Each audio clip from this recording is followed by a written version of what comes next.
Bienvenue à tous sur ce nouveau tuto Photoshop spécial astuce. Et aujourd'hui je vous ai gâté car c'est pas une astuce que je vous donne, mais une bonne quinzaine. Des astuces qui vont vous permettre de travailler plus facilement, plus rapidement et obtenir quelques rendus plutôt sympas. C'est parti!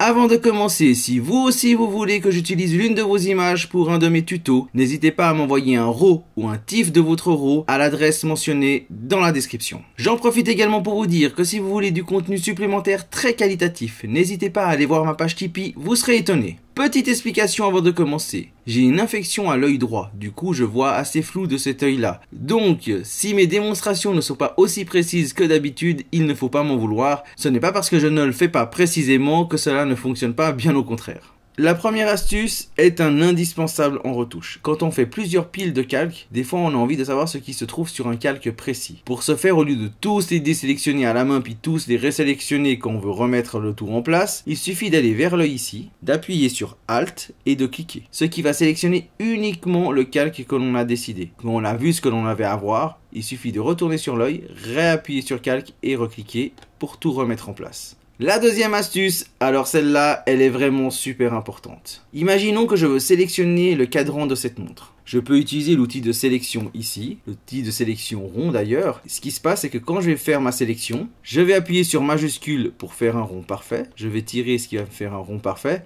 Mais malheureusement, vous voyez, il se déplace sur la droite. Je ne sais pas si je suis parfaitement à la bonne taille. Il suffit que j'appuie sur la barre d'espace et je peux déplacer ma sélection, toujours en la contrôlant. Là, je vois que je suis un peu trop grand. Je relâche la barre d'espace, je rétrécis ma sélection, je rappuie sur ma barre d'espace et puis je recentre ma sélection où là, je pense qu'elle est bonne. Donc, c'est ok. La barre d'espace pour déplacer la sélection quand elle est encore active, c'est une aide super précieuse. Toujours dans la sélection, ma troisième astuce, c'est pour vous permettre de modifier une sélection rapidement. Imaginons que la sélection telle qu'elle est là ne me convient pas. Il suffit que je fasse CTRL-clic sur Mac ou clic droit sur PC, puis je trouve ici transformer la sélection. À partir de là, je peux la transformer comme avec l'outil de transformation normal. Imaginons que je veux l'agrandir, il suffit que je clique ici. Si je veux faire un autre type de transformation, de nouveau, CTRL-clic sur Mac et clic droit sur PC, puis j'ai toutes les options de transformation que l'on trouve habituellement. Par exemple, perspective, qui va me permettre de jouer sur la perspective. Une fois que l'on a transformé sa sélection comme on le voulait, il suffit d'appuyer sur retour. La quatrième astuce du jour, c'est de pouvoir utiliser une sélection sans la voir. Je m'explique.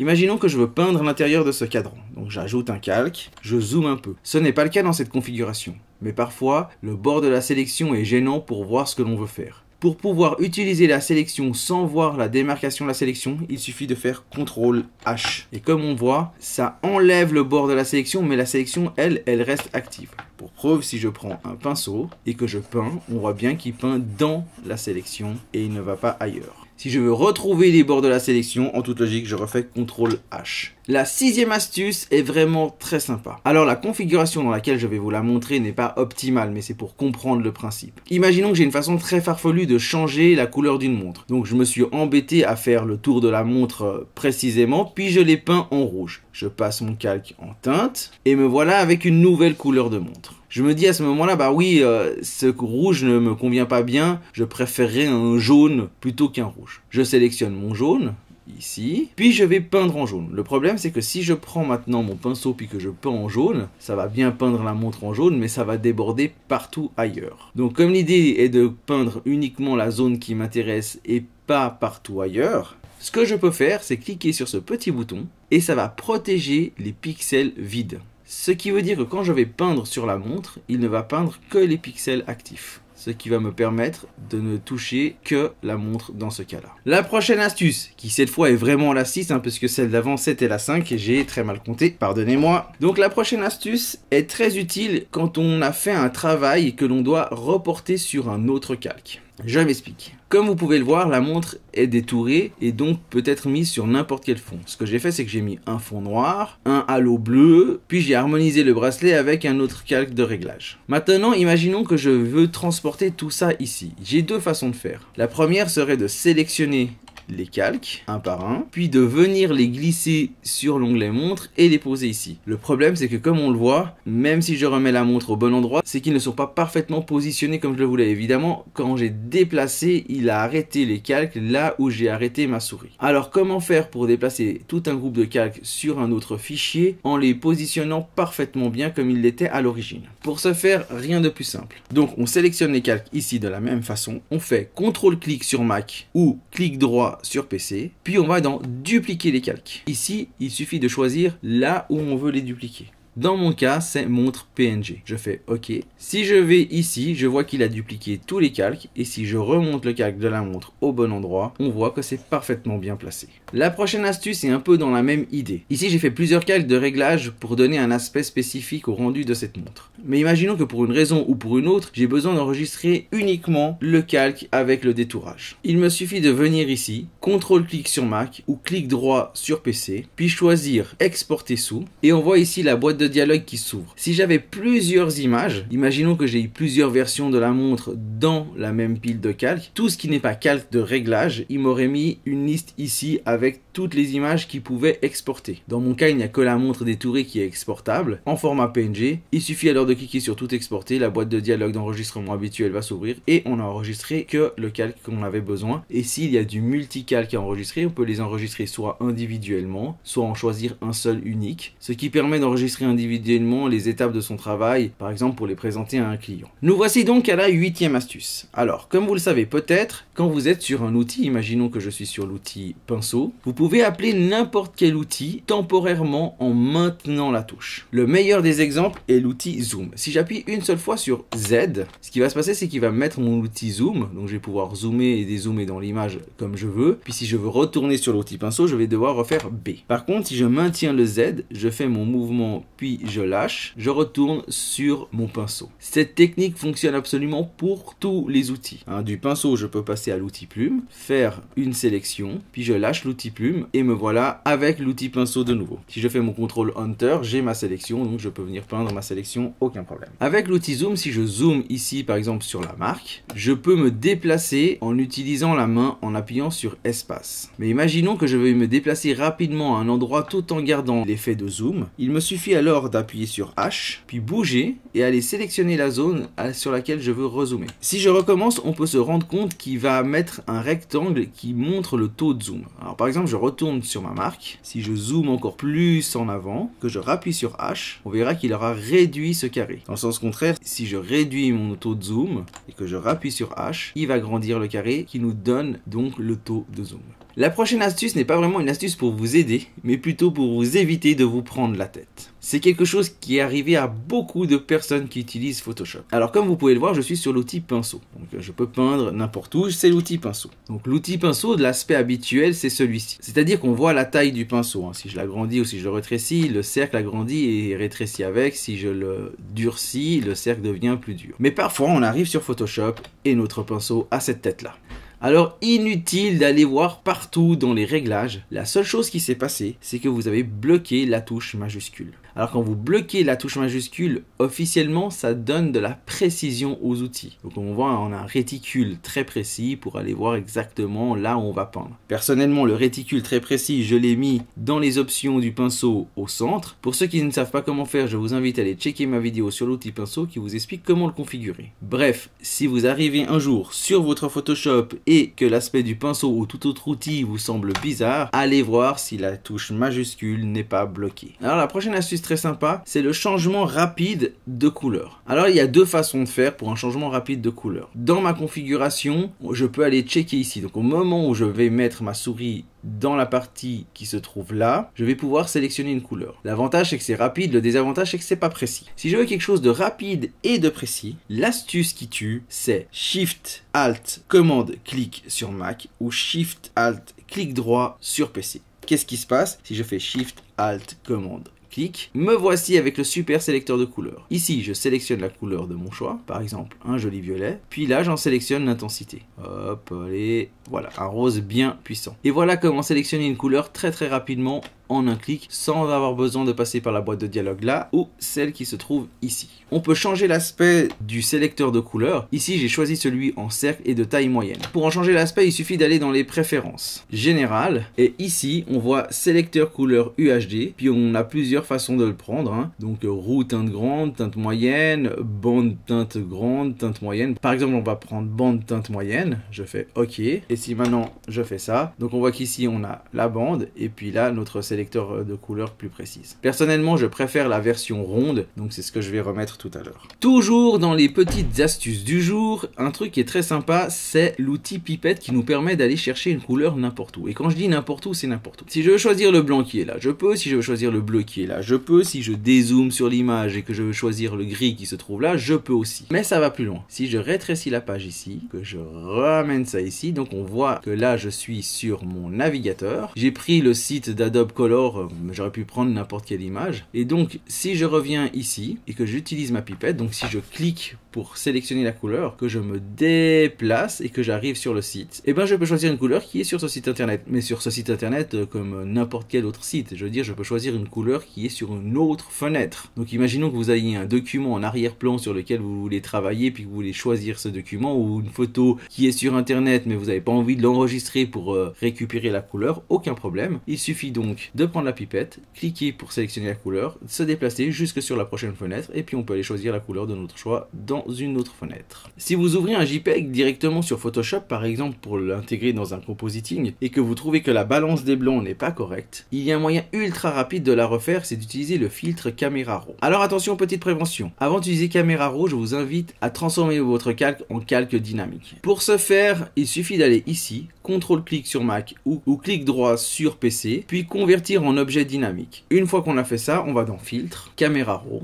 on prend la petite pipette ici, puis on sélectionne une zone neutre et on a notre balance des blancs. L'avantage d'un filtre dynamique, c'est qu'on peut revenir dessus en tout temps. Si je reclique sur Camera Raw parce que je me dis tiens, ce que j'ai fait c'était pas très bien finalement, je préfère quelque chose de plus bleuté puis qui part un peu plus sur les violets. Bon, je sais que c'est totalement exagéré, mais c'est juste pour vous montrer. Il me suffit de faire OK, puis voilà, je suis revenu en arrière. Puis si je me dis ah bah non, finalement c'est vraiment trop moche, je veux revenir à la couleur que j'avais à la base, je recommence. Ce qui permet de revenir en tout temps sur les transformations qu'on a fait. C'est très important de faire de la transformation et de la retouche non destructive. Je vais d'ailleurs consacrer un épisode en entier à la retouche non destructive pour vous expliquer pourquoi c'est si important. La prochaine astuce concerne le calque de réglage sur l'outil courbe. Alors ce qu'il faut savoir, c'est que ce calque de réglage est extrêmement puissant, il a plein de choses que l'on peut faire de base. Je ne vais pas rentrer dans les détails de ce qu'il peut faire et de comment l'utiliser. Je vais juste vous donner une ou deux astuces pour pouvoir l'utiliser rapidement de façon plutôt efficace. Petite chose déjà, il y a tous les paramètres prédéfinis, hein. On voit qu'il y en a plusieurs. Par exemple, contraste fort, si on clique dessus, il va faire une ligne de contraste fort. Je déteste à peu près tout ce qui est automatisé, mais bon, pour ceux qui n'ont pas l'habitude, ça peut être un avantage, ou alors vous allez utiliser ma technique qui est ultra simple. Vous voyez la petite main ici, elle va vous permettre de gérer les zones que vous voulez. Imaginons que vous dites, bah ici la vitre est trop foncée, donc ces tons là sont trop foncés, je clique ici, je pousse et je les éclaircis. Si vous dites, oui bon bah ok, le ciel lui est du coup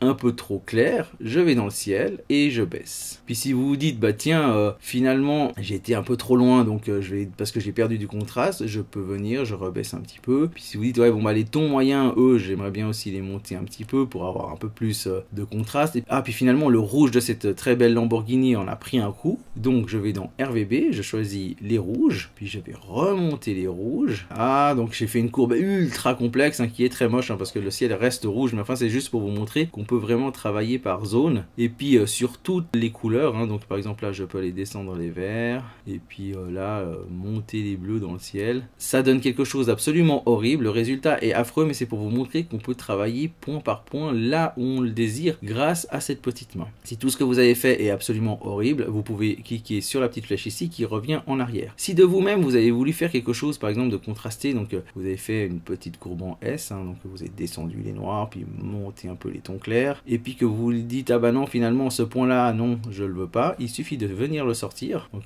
on sort le point et il s'efface, hein. C'est aussi simple que ça. Donc je recommence, hein, si je fais une courbe ici, puis une courbe là, puis une courbe là, et que je veux enlever un des points, je prends le point, je le sélectionne et je le sors. Et ça l'enlève, tout simplement. Comme ça, vous n'êtes pas obligé de revenir à zéro si vous avez fait une courbe très très complexe et puis un des points vous semblait pas super génial. Donc on va éviter de tout bousiller notre courbe. Il suffit de choisir le point qui nous semblait pas très bien, puis de le sortir et voilà, on peut refaire une correction. Alors évidemment, le rendu que j'avais fait sur cette voiture avec l'outil courbe est absolument affreux, hein, mais l'idée c'était de vous montrer surtout comment on peut utiliser cet outil courbe de façon un peu plus efficace qu'aller à tâtonnement. D'ailleurs, si je veux faire quelque chose d'un poil plus précis, hein, je reclique sur ma main, je vais ici, je remonte très légèrement, descends très légèrement le ciel, et puis si je fais les choses avec douceur, je prends le rouge, je le monte un petit peu là, très légèrement le ciel, et puis si je fais un avant, après, ben voilà, je vais donner un autre aspect, mais c'est pas affreux, hein, c'est au contraire, ça peut donner un petit peu de cachet selon ce que l'on veut faire. La prochaine astuce, elle est plutôt très sympa, c'est pas pour vous permettre de faire un travail hyper qualitatif, mais plutôt un travail rapide. Par exemple, pour se donner une idée de ce que va être le rendu d'une photo, ou même pour une retouche qui va finir sur internet et pas forcément en grand format, faire un travail rapide, efficace, mais ultra simple. Alors donc l'idée c'est de faire un dodge and burn, mais ultra rapide et ultra simpliste. Alors attention, hein, c'est pas le dodge and burn ultra précis pour harmoniser une peau, hein, c'est plutôt celui qui va permettre de faire ressortir un peu le relief d'une image. Je prends un nouveau calque et je vais d'abord travailler sur les blancs. Alors là je me pose pas de questions, je prends du blanc, je prends mon pinceau, un flux à 10%, et puis je vais aller faire, sans me poser plus de questions que ça, donc juste les bords ultra doux, je vais aller passer un coup de blanc sur les zones claires. Alors là, je suis désolé, là mon œil me permet pas de faire un travail ultra précis, mais imaginez que je travaille de façon précise, ce sera bien plus simple pour vous et pour moi. Donc je passe juste sur les zones claires très rapidement. Donc là on voit que c'est pas tout à fait naturel ce que j'ai fait, hein, faut être franc, il y a un petit souci de rendu. Donc pour harmoniser tout ça, je double-clique là, et nous voilà sur le secret des dieux. On va fondre mes tracés blancs dans l'image. Alors pour ce faire, je vais ici, donc calque du dessous, je vais appuyer sur Alt et je vais séparer le petit guiglet là en deux. Et si vous regardez ce qui se passe dans l'image, je vais tout en douceur fondre les blancs. Donc si je vais trop loin, on les voit plus. Puis si je reviens un peu en arrière, hop, j'ai mon dodge and burn super rapide. Et je vais faire la même chose avec les noirs. Alors encore une fois, désolé pour le manque de précision de mon coup de pinceau, mais mon problème de vue ne m'aide pas beaucoup. Hop, je réunis ces deux calques, je fais avant, après. Et on voit que j'ai fait un travail de dodge and burn super rapide. Très très moche, hein, je ne dis pas le contraire parce que là je l'ai vraiment fait trop rapidement. Donc si je suis à 100% c'est vraiment terrible, hein. Après je me mets à 45% puis on a quelque chose qui peut ressembler à un vrai travail. Surtout qu'il y a déjà eu un travail de retouche sur cette image. Mais enfin dans le principe ça fonctionne hyper bien. Et maintenant pour la dernière astuce, celle-là elle va vous plaire particulièrement. J'ai pris cette photo et j'ai volontairement fait perdre la texture de la peau sur son visage. L'idée c'est de vous montrer comment on peut récupérer de la texture de la peau quand elle n'existe plus. Donc l'astuce permet de sauver une photo que vous appréciez et que pour une raison ou une autre, la texture de la peau serait partie, soit parce que vous avez été trop loin dans votre retouche. Imaginons que vous ayez retouché une photo que vous aimez bien à une époque éloignée et vous ne saviez pas faire de retouche peau, et puis que vous avez fait quelque chose de parfaitement flou, on perd totalement la texture de la peau, ou que pour une raison X ou Y, la texture de la peau n'est plus réellement présente, on peut retrouver une texture de peau plutôt réaliste en quelques clics. Alors, pour ce faire, le mode d'emploi est ultra simple. On clique ici pour apporter un nouveau calque. On va dans la couleur. Ici, on sélectionne 50% pour un 50% de gris. On fait OK. Puis on remplit notre calque de ce gris moyen. Ensuite, on va dans Filtre, Convertir pour filtre dynamique. Et oui, je reste un adepte de la possibilité de revenir en arrière. Filtre, bruit, ajout de bruit. Donc là, ce qui est important, c'est de prendre bien un bruit gaussien, donc qui n'est pas uniforme, hein, la différence est assez nette. Puis monochromatique, hein, parce que si on le prend en couleur, ça fait des aplats de couleurs très très moches. La taille, c'est selon ce que vous voulez faire, hein, mais ici, si je vois à peu près bien le grain, ça doit être pas mal. Trop. Là, je pense que je suis bien. OK. Ça, c'est la première étape. La deuxième étape, c'est de retourner dans Filtre, aller dans Esthétique et choisir Estampage. Ici, vous pouvez choisir plusieurs choses, mais ce qui est important pour nous, c'est l'angle de la lumière. En effet, si on reprend, je fais annuler là, je reprends ma photo et je vois bien que la lumière, elle arrive d'ici. Hein. Donc, ce qui est important, c'est de respecter ça. Donc, je retourne dans Filtre, Esthétique, Estampage, et je regarde bien que la lumière vienne bien d'ici. Hein. C'est à peu près, hein, mais il faut regarder. Vous regardez la hauteur des pixels, puis le facteur. Si vous changez ça, vous voyez qu'il y a un vrai changement. L'idée, c'est de retrouver à peu près une texture qui pourrait se rapprocher de la peau. Vous allez voir qu'après c'est très simple. Je fais OK. et ici je fais lumière tamisée. Alors l'idée là, c'est pas que tout soit uniformément avec cette texture, hein. Donc on va aller ici, on va faire un CTRL I, puis on va prendre un pinceau, donc on va le passer sur les blancs, puis on va venir peindre les zones avec un flux à 10 ou ouais, on peut même mettre un flux à 20%, là ça ira très bien. Puis on va peindre les zones qui doivent être plus ou moins texturées. Donc dans les hautes lumières c'est toujours un peu moins, donc on passe une fois, puis dans les basses lumières on voit un peu mieux, ici vers le nez, hop. Et après alors ce qu'il faut penser à faire surtout c'est gérer ça aussi avec l'opacité. Donc faut pas hésiter à venir baisser l'opacité de ce calque pour faire quelque chose de réaliste, hein. Alors encore une fois je suis désolé, comme j'ai une infection à l'œil je vois pas très bien ce que je fais, donc si c'est pas parfait ça veut pas dire que la technique ne l'est pas, mais c'est juste que moi je vois pas très bien comment je fais mon petit truc. Donc là c'est un petit peu trop, on va baisser l'opacité. Si je mets le zoom comme ça je vois à peu près ce que je fais. Et maintenant je fais un avant, après, et on voit qu'on a retrouvé une texture de peau. Alors comme je l'ai dit, hein, c'est pas quelque chose de parfait, hein, mais c'est quelque chose qui va sauver une photo. Typiquement si vous avez perdu de la texture ici, c'est très difficile de se dire que c'est pas une vraie texture de peau de base. Alors attention, hein, là j'ai été trop loin sur le nez, hein, par exemple le nez n'a pas à avoir une texture aussi poussée, donc là je vais baisser quand même l'intensité sur le nez pour trouver quelque chose de réaliste, ici et ici sur le bord, et voilà. Et comme on peut le voir, hein, si je refais un petit, donc je rezoome et je fais un petit avant après, on a vraiment retrouvé cette sensation de texture de peau en quelques clics et c'est vraiment ultra simple à mettre en place. Alors on est presque au bout de ce tutoriel, hein. Je vous ai donné toutes les astuces principales pour cette fois. Alors je pense qu'il doit en avoir une quinzaine, hein. J'ai arrêté de les compter au milieu, je dois avouer. Mais j'en ai une dernière, alors c'est une dernière astuce qui ne sert absolument à rien du tout. Mais elle est sympa, hein. C'est un Easter egg comme on dit. C'est quelque chose qui est juste amusant. Donc on va dans préférences, puis dans interface. Puis ici on voit qu'on peut choisir le thème de couleur. Et là, alors la petite astuce qui est juste une petite blague des programmeurs, mais qui est sympa à connaître, hein. Vous pourrez en parler en société et dire que vous avez une connaissance approfondie du programme Photoshop et que vous êtes capable de leur donner les petites astuces et même les Easter eggs. Oui, j'ai un accent pourri, mais je l'assume très bien. Alors, pour ce faire, vous faites Shift CTRL sur PC ou commande sur Mac et Alt, puis vous cliquez là-dessus et ça se transforme en tasse à café. Et si vous cliquez encore une fois, ça redevient normal. Et si vous recliquez encore une fois, ça devient une tartine. Avouez que c'est génial. Ça sert absolument à rien, mais c'est rigolo.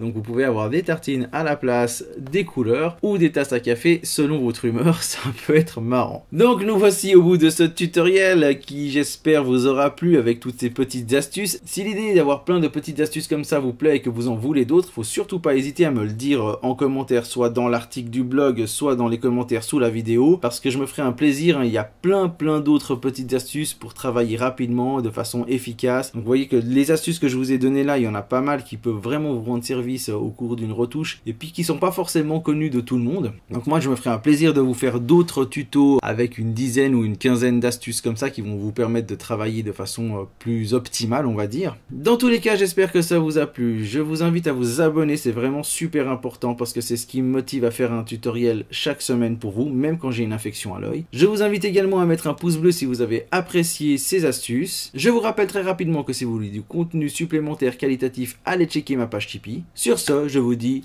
ciao.